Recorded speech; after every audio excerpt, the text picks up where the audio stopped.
Yesaya 49 ayat pertama sampai ayatnya yang ketujuh demikian. Dengarkanlah aku, hai pulau-pulau, perhatikanlah, hai bangsa-bangsa yang jauh. Tuhan telah memanggil aku sejak dari kandungan. Ia menyebut namaku sejak dari rahim ibuku. Ia membuat mulutku seperti pedang tajam dan mengamankan aku dalam naungan tangannya.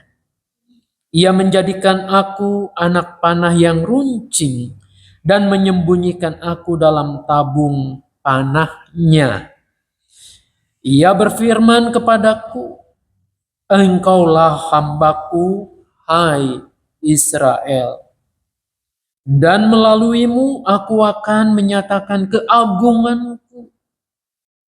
Namun aku berkata, aku telah bersusah payah dengan percuma dan menghabiskan kekuatanku dengan sia-sia dan tak berguna. Tetapi hakku ada pada Tuhan dan upahku pada Allahku. Sekarang firman Tuhan yang membentuk aku sejak dari kandungan untuk menjadi hambanya, untuk mengembalikan Yakub kepadanya, dan supaya Israel dikumpulkan kepadanya. Sungguh, aku dipermuliakan di mata Tuhan, dan Allahku menjadi kekuatanku. Beginilah firman-Nya, terlalu kecil bagimu untuk menjadi hambaku, hanya untuk menegakkan suku-suku Yakub dan mengembalikan orang-orang Israel yang luput. Aku akan membuat engkau menjadi terang bagi bangsa-bangsa, supaya karya keselamatanku sampai ke ujung bumi. Beginilah firman Tuhan yang Maha Kudus, penebus Israel, kepada dia yang sangat dihina orang, kepada dia yang menjadi kejijikan bangsa-bangsa, kepada hamba penguasa-penguasa. Raja-raja akan melihat perbuatanku, lalu bangkit memberi hormat, dan pembesar-pembesar akan sujud menyembah, oleh karena Tuhan yang setia, oleh karena yang Maha Kudus Allah Israel yang memilih engkau. Sampai di sana yang berbahagia, yang mau mendengarkan firman Allah, memelihara dengan melakukannya. Ibu-ibu yang dikasih Tuhan, saya tak bosan-bosannya tanya.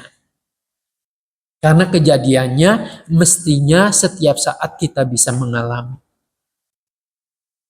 Kapan terakhir kita mengalami hal-hal yang tidak menyenangkan, yang membuat kita susah, yang membuat kita gelisah, mungkin juga yang membuat kita kecewa dan marah? Kapan kita terakhir menderita, susah? Kalau nggak ada yang menjawab, puji Tuhan, haleluya. Artinya ibu bapak sekalian, ibu-ibu diberkati oleh Tuhan dengan luar biasa. Namun sekali lagi, pengalaman manusia itu sangat dekat dengan penderitaan, dengan kesusahan. Coba ingat-ingat lagi. Iya. Deh. Apa tuh? Iya. Saya mau operasi. Iya. Nanti saya ada mau operasi untuk tabung gigi sebanyak 12 biji. Di rumah sakit itu banyak sekali 12. Ya itu Pak, orang di luar nalar kita ya, orang manusia pasti nggak percaya. Iya. Tapi di luar Tuhan semua bisa terjadi. Dan mukjizat terjadi, Tuhan kasih ending yang bagus. Jadi gak ada apa-apa. Oke, puji Tuhan ya. Saya kasih kesaksian sedikit. Iya, nanti bersaksi ya Ibu ya. Oke, dibagikan kepada kita. Pasti ketika kita mengalami kesulitan, rasanya yang menyesakan itu, aku pengen cepat-cepat keluar dari masalah ini. Segera bisa selesai. Nah, kadang-kadang kita nggak sabaran.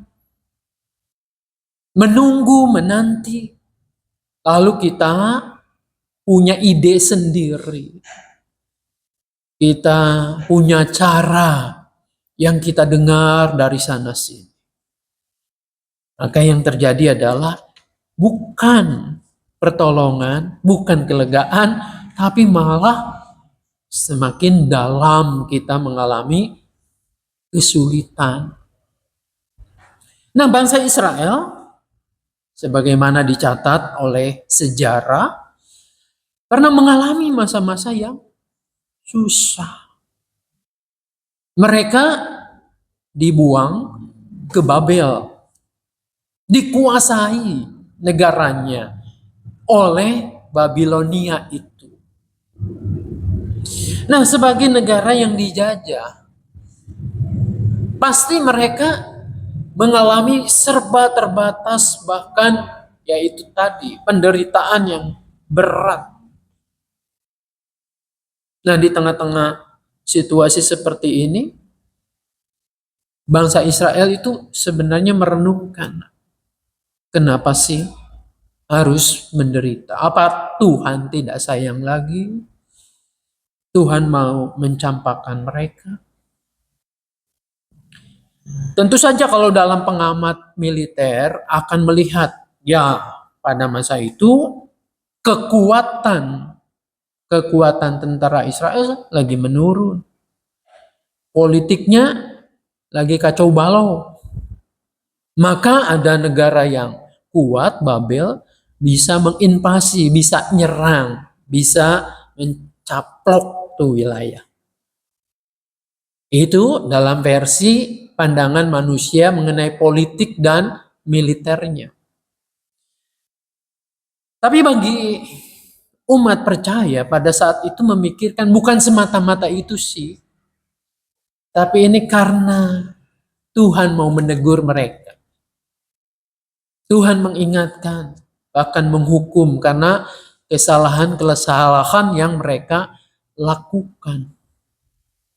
Oke lah, baik secara teologi, keyakinan iman, ini teguran Tuhan, maupun secara hitungan politik militer, ini karena kekuatannya lemah.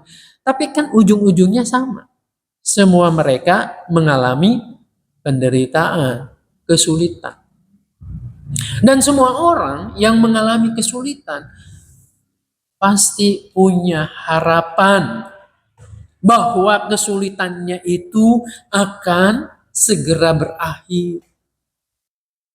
Yang percaya bahwa ini adalah teguran Tuhan, Tuhan, kami mohon ampun.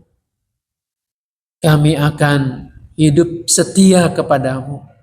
Harapannya Tuhan berkenan memulihkan, Tuhan mengembalikan harkat umatnya itu. Yang berharap dengan kekuatan militer suatu saat nanti bahwa umat itu akan kembali tangguh, punya kekuatan yang baik, kekuatan yang hebat untuk mengalahkan musuh yang menindas. Nah, pengharapan itu tuh disebut yang namanya pengharapan mesianik. Nanti akan datang sosok yang bisa untuk memulihkan keadaan. Lalu di tengah-tengah kesulitan ini muncullah ini narasi firman Tuhan yang kita baca ini. Dengarkanlah aku, hai pulau-pulau, perhatikanlah, hai bangsa-bangsa yang jauh. Tuhan telah memanggil aku sejak dari kandungan. Kira-kira yang dipanggil siapa ini? Tuhan sudah memanggil aku sejak dari kandungan. Artinya Tuhan sudah menyiapkan orang yang bercerita ini untuk nanti membebaskan umat Tuhan dari penderitaan. Pertama-tama siapa? Aku ini. Orang ini. Jadi pertama-tama yang bercerita ini, yang menuliskannya siapa? Yaitu Yesaya.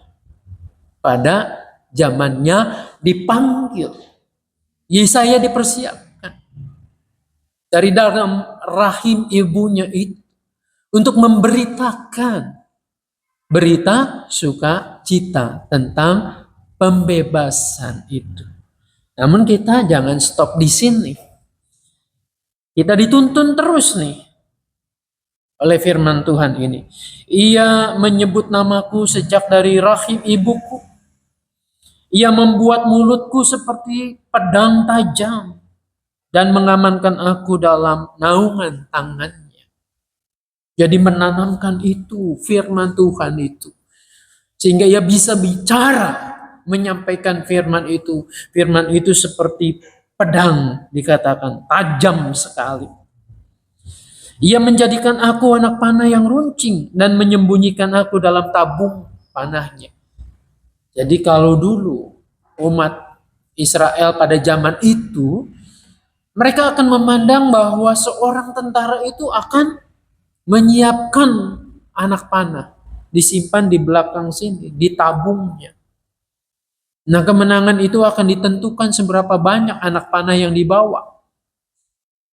Kalau anak panahnya satu, udah melesat satu, dia nggak punya lagi, ya, untuk bertahan, untuk menyerang musuh. Tapi kalau banyak cadangan senjata ini, kemungkinan menang akan menjadi besar. Nah, Yesaya membayangkan dirinya seperti itu. Bahwa ia menjadi alat di tangan Tuhan untuk senjata kebenaran. Bukan untuk membunuh tentunya. Lalu ayat 3, ia berfirman kepadaku, engkaulah hambaku, hai Israel. Ternyata seorang hamba yang diceritakan tadi di sini diperluas. Bukan aku lagi. Bukan Yesaya lagi. Tapi disebutkan, hai Israel. Jadi umat itulah yang disebutkan hamba Tuhan itu. Jadi banyak ya. Bayangkan, tadinya menderita, tadinya ditindas, tadinya dibuang ke Babel, sekarang disapa, hai hambaku Israel. Yang spesifikasinya jelas. Bahwa kamu bagaikan anak panah. Kamu sudah disiapkan. Kamu bagaikan pedang. Artinya apa? Tuhan mengingatkan bangsa itu. Kamu bukan orang-orang yang lemah. Di tangan Tuhan kamu dibentuk. Kamu diciptakan. Supaya kamu tangguh untuk apa? Menyatakan kebenaran firman Tuhan. Urutannya tadi gitu ya. Hambaku itu mengacu menunjuk pada diri penulis ini yaitu Yesaya. Lalu kemudian disapa lagi. Ternyata hamba ini bukan diri sendiri, melainkan bangsa Israel. Nah, kita lanjutkan. Namun aku berkata, aku telah bersusah payah dengan percuma dan menghabiskan kekuatanku dengan sia-sia dan tak berguna. Tetapi hakku ada pada Tuhan dan upahku pada Allahku. Jadi gambaran ini apa sih? Menjadi hamba Tuhan. Seolah-olah sama seperti Yesaya, sama seperti bangsa Israel. Kadang-kadang kita mengalami hal-hal yang membuat kita jadi frustasi, membuat kita jadi lelah, membuat kita jadi rasanya gua nggak berguna dah. Pernah nggak kita pada titik itu tuh? Mungkin sang Nabi Yesaya sudah berulang kali menyampaikan firman Tuhan, kebenaran firman Tuhan ini, tapi nggak digubris tuh sama umat Tuhan. Malah mereka melawan, malah mereka berontak, dan akhirnya dibuang kan. Jadi kerjaanku sia-sia aja kan. Tidak ada gunanya. Buat apa aku melayani Tuhan kalau tidak didengarkan oleh umat? Nah pasti seorang hamba Tuhan mengalami pergumulan-pergumulan seperti itu. Kadang saya juga bergumul seperti itu. Buat apa sih melayani Tuhan? Oh, umat ini nggak berubah-berubah.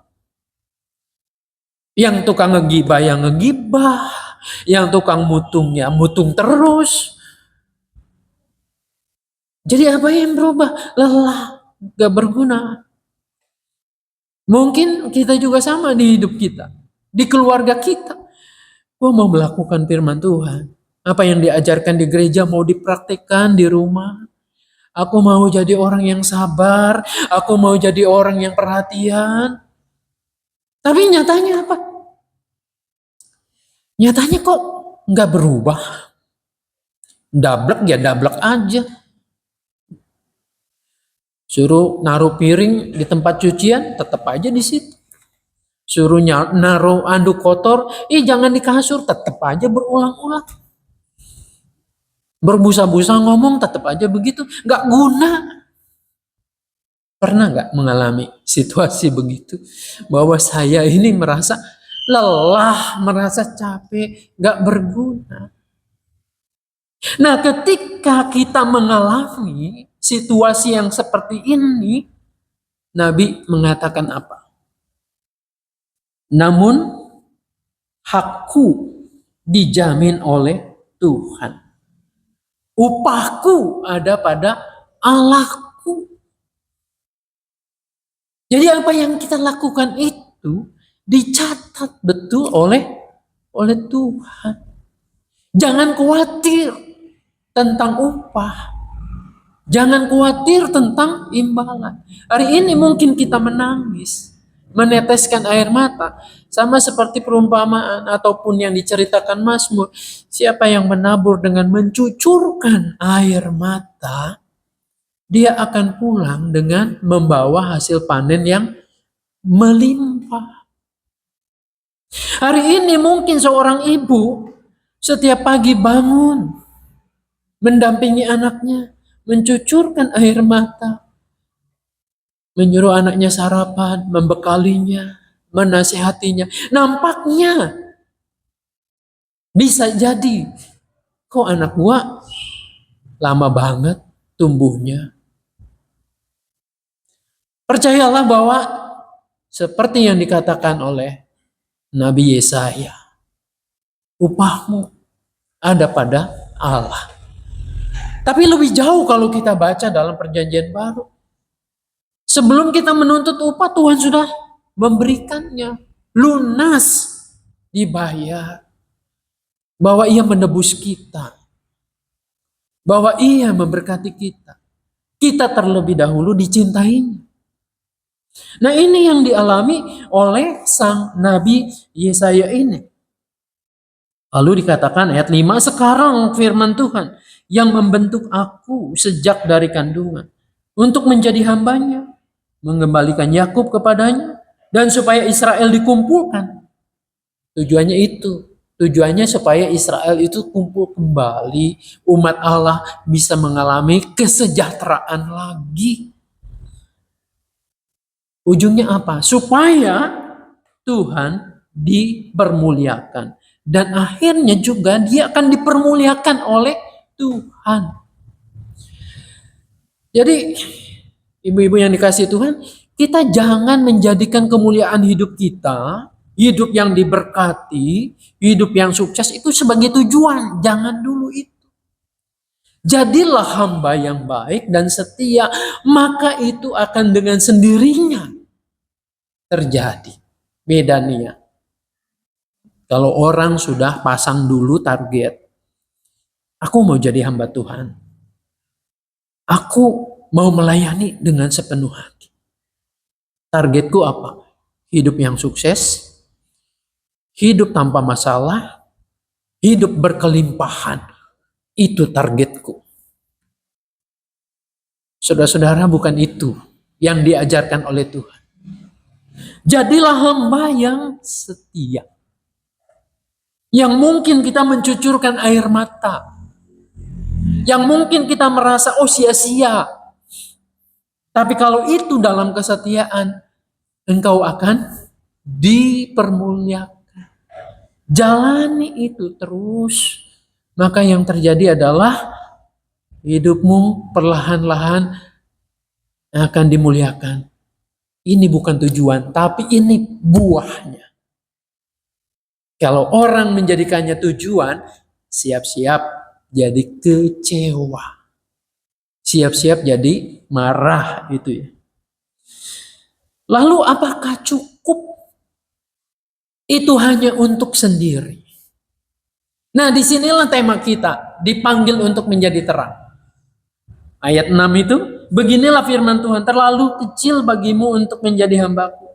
Hanya untuk menegakkan kembali suku-suku Yakub dan mengembalikan orang-orang Israel yang luput. Aku akan membuat engkau menjadi terang bagi bangsa-bangsa supaya karya keselamatanku sampai ke ujung bumi.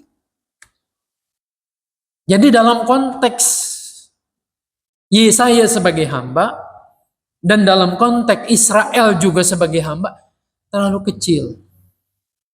Kalau apa yang kamu lakukan itu hanya untuk dirimu, hanya untuk bangsamu. Artinya apa? Kalau kita melayani hanya untuk diri sendiri, hanya untuk bangsa, hanya untuk keluarga kita, maka itu terlalu kecil. Engkau akan kubuat menjadi terang bagi bangsa-bangsa. Kalau yang ini nih sebenarnya, tadi kan kita bicara hamba itu yang dimaksudkan Yesaya. Kemudian keseluruhannya bangsa Israel. Dan hamba yang ini hanya bisa dilakukan oleh Tuhan Yesus. Ia menjadi terang bagi bangsa-bangsa. Sehingga sampai ke ujung bumi itu mengenal apa yang namanya kebenaran. Mengenal apa yang namanya cinta kasih yang sejati. Mengenal apa yang namanya Allah yang memelihara umat itu. Jadi di sini kita bisa melihat tuh tahapannya. Ditegaskan lagi dalam ayat yang ke-7 bahwa yang terjadi hamba ini meskipun ia dihina, meskipun ia menjadi kejijikan bagi bangsa-bangsa, bagi penguasa-penguasa, tapi pada akhirnya raja-raja akan melihat perbuatanku katanya, lalu memberi hormat. Pembesar-pembesar akan datang. Dalam kelahiran Yesus diceritakan itu. Pembesar-pembesar, orang-orang Majus, raja-raja dari timur datang sujud menyembah. Lalu apa yang boleh kita pelajari di sini? Untuk menjadi hamba Tuhan yang memancarkan terang Kristus itu, ya mau tidak mau belajarlah pada hamba yang sejati, yaitu Yesus Kristus. Walaupun ia dihina, dicaci maki, diludahi, mungkin apa yang dilakukannya seolah-olah kegagalan, dan ini yang mengecewakan karena kenapa harus mati disalib. Tetapi ternyata akhir dari keseluruhannya memberikan dampak yang luar biasa. Dia tidak kalah oleh kematian, dia menang atas dosa yang selama ini menjerat kehidupan manusia. Jadi menjadi terang ini adalah sesuatu yang harusnya timbul terjadi pada setiap anak-anak Tuhan. Ya, saya lupa namanya tadi, Ibu siapa mau? Ibu Lina ya. Bukankah kalau kita sudah mendapatkan tadi ya kasih Tuhan, sembuh dari sakit ya, lewat dari penderitaan, maka yang terjadi apa? Bersyukur, lalu sesudah bersyukur bahwa kita ingin juga bersaksi kan? Ya, memberitahu bahwa Tuhan luar biasa. Pada saat kita mengalaminya jelas tidak enak ya. Siapa sih yang sakit? Siapa sih yang enak ngurus sana sini? Cari dokter yang baik, cari rumah sakit yang bagus misalnya. Itu sama sekali nggak nyaman. Tapi sesudah itu kita mendapat kelegaan untuk bercerita, bersyukur kepada Tuhan, membagikan kepada sebanyak orang, Tuhan itu baik. Tuhan itu luar biasa. Nah, kesaksian yang benar ini kan adalah dilakukan ketika kita sudah mengalami. Kalau belum mengalami namanya ngarang-ngarang saja gitu kan. Nah, oleh karena itu ketika kita mengalami hal-hal yang susah, maka kita harus yakin Tuhan menyertai kita. Orang kita hambanya berarti big boss-nya siapa? Ya Tuhan. Tuhan big boss kita. Masa membiarkan kita mengalami hal-hal yang sulit sendirian? Nah, menjadi terang di sini adalah menceritakan tentang kebaikan Tuhan dan siapa yang harusnya kita puji, kita sembah, yaitu Tuhan sendiri. Sama sekali kita kan tidak mengambil keuntungan di sana, tetapi mengantar orang kepada terang yang sesungguhnya, yaitu Tuhan sendiri. Nah, kalau kita mendapat cuan, biasanya juga kita ingin bercerita, berbagi. Ini biasanya, tapi banyak orang yang nggak biasa. Kalau dapat rezeki, jangan kasih tahu. Iya, kita sendiri aja keep. Nanti dia kebagian juga. Kita kalah sama semut. Kalau semut dapat gula, nggak ada. Semut tuh sendirian menikmati, tapi ia akan cerita, akan narik yang lainnya. Mari di sini ada makanan. Tapi manusia biasanya kebalikannya tuh. Biasanya menjerumuskan. Dia hanya untung sendiri. Itulah yang terjadi dengan investasi abal-abal. Investasi bodong. Menghimpun banyak orang supaya ikut-ikutan investasi. Sesudah masuk investasinya kabur. Duitnya sudah masuk. Ini banyak terjadi. Jadi Tuhan mengatakan bukan terang, itu bukan begitu, ya. Menghimpun orang supaya menguntungkan diri sendiri. Ada nggak hamba Tuhan yang kayak gitu? Menghimpun banyak orang, persembahannya banyak, perpuluhannya banyak, terus dia gunakan sendiri. Nah, Bapak Ibu atau Ibu-ibu bisa menilai gitu ya. Ini hamba Tuhan yang benar atau bukan? Bukan kayak gitu kan, hamba Tuhan itu untuk keuntungan sendiri. Nah, bersaksi itu, menyaksikan, memperjumpakan, menyampaikan terang, agar orang datang pada terang sesungguhnya, itu tidak menguntungkan untuk dirinya sendiri secara materi itu. Tapi ia mau menjadi hamba yang baik, dipakai oleh Tuhan. Maka saat sekarang, kalau kita masih hidup dalam kesulitan, jalanilah bersama dengan Tuhan. Yakin bahwa kita punya big boss yang baik. Dia tidak membiarkan kita sendiri. Jalani itu dengan keteguhan hati. Ingat dikatakan oleh Yesaya, upahmu itu dicatat oleh Tuhan. Bahkan sebelum kita minta mengklaim janji Tuhan, Tuhan sudah lunas bayar untuk kita semua. Jadi jadilah hamba Tuhan yang baik. Ketika kita sudah mengalami kelegaan, disinilah kesaksian itu harus kita sampaikan dengan benar. Biarlah Tuhan menolong, memberkati kita semua. Amin.